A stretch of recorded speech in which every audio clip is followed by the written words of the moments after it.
Hello guys, कैसे हो। उम्मीद है कि आप लोग सब ठीक ठाक होंगे।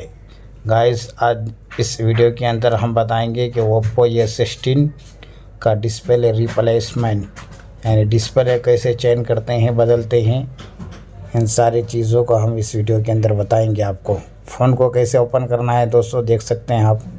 देखिए, ये पीछे का बैक पैनल हम ओपन कर रहे हैं। फिर इसका डिस्प्ले पुराने वाला निकालेंगे, फिर नया वाला डिस्प्ले डालेंगे। हमारे वीडियो के साथ आप बने रहिए, ज़रूर पूरा जानकारी आपको मिलेगा इस वीडियो के अंदर। हम पुराना निकाल के नया डालने तक आपको इन सारी चीज़ों को इस वीडियो के अंदर दिखाऊंगा। ज़रूर हमारे वीडियो के साथ बने रहिए। आप नए हैं तो चैनल को सब्सक्राइब कर दीजिए दोस्तों, ऐसा ही नए नए वीडियो देखने के लिए।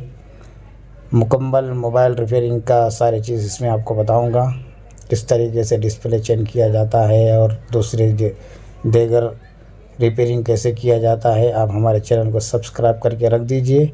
जब जब मैं वीडियो डालूंगा आपके मोबाइल पर हमारा यूट्यूब चैनल का नोटिफिकेशन आ जाएगा। देख सकते हैं आप।